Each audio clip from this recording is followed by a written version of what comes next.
Bapak, Ibu, Saudara-saudari, rekan-rekan muda dan anak-anak yang dikasihi Tuhan,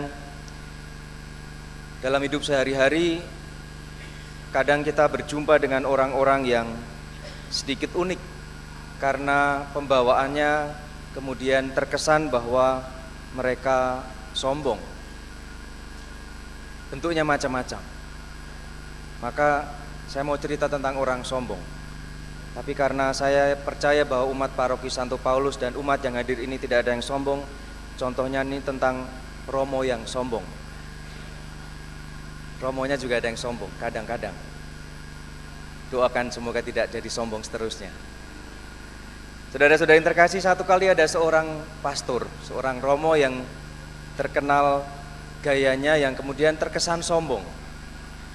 Satu kali setelah misa di sebuah stasi yang jauh dari paroki, gereja paroki, kemudian setelah misa ada umat yang mendekati. Romo hebat, misanya tidak lama-lama, singkat, padat, jelas, jadi tidak bikin ngantuk.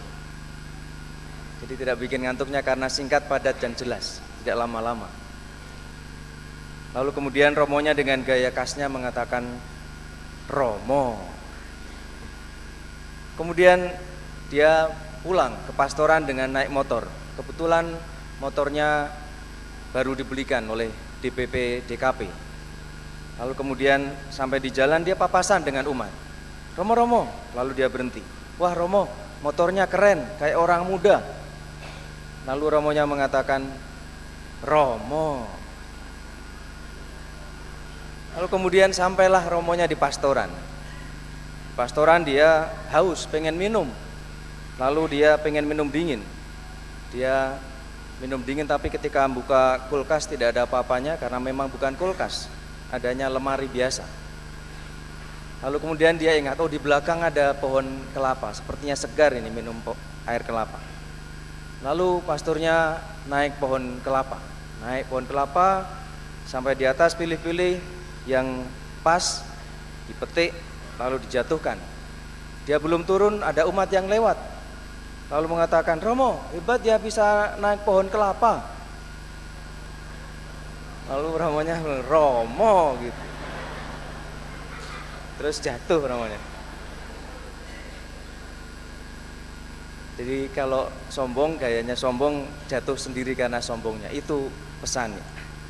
Saudara-saudara yang terkasih, Santo Agustinus, pelindung wilayah Santo Agustinus yang hari ini berpesta, dan juga kebetulan pelindung saya, Agustinus Anton Widarto, pernah mengatakan demikian tentang kerendahan hati.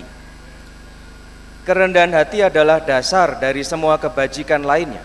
Oleh karena itu, dalam jiwa di mana kebajikan ini ada, kerendahan hati adalah penjaga dari semua kebajikan yang lain. Santo Agustinus mengungkapkan bahwa kerendahan hati adalah pondasi dan penjaga. Pondasi karena dikatakan bahwa Agustinus percaya semua kebajikan lain seperti keadilan, kesederhanaan, dan kasih tidak akan bertahan tanpa kerendahan hati. Tanpa kerendahan hati, kebaikan yang kita lakukan bisa disusupi oleh kesombongan yang pada akhirnya menghancurkan nilai kebajikan itu sendiri. Seperti demo kemarin ada yang menyusupi sehingga ada yang rusak fasilitas umum. Kita percaya itu karena ada orang-orang yang mau menyusup. Di pendemo-pendemo yang baik tidak akan merusak fasilitas umum. Kerendahan hati disampaikan oleh Agustinus juga sebagai penjaga. Kerendahan hati berfungsi sebagai penjaga yang melindungi jiwa dari kesombongan musuh utama, kebenaran dan Tuhan. Dengan tetap rendah hati, kita menjaga diri dari keinginan untuk memuji diri sendiri atau mencari pengakuan dari orang lain yang merupakan bentuk dari kesombongan. Maka saudara-saudara yang terkasih, hari ini dalam Injil yang kita dengarkan, Yesus menunjukkan salah satu bentuk kerendahan hati. Kalau Anda membaca atau mendengar bacaan Injil hari Selasa, Rabu, dan Kamis yang lalu, kita mendengar bagaimana Yesus itu mengecam ahli-ahli Taurat dan orang-orang Farisi celakalah engkau ahli-ahli Taurat, celakalah engkau orang-orang Farisi, karena engkau mengajarkan apa yang tidak kalian lakukan.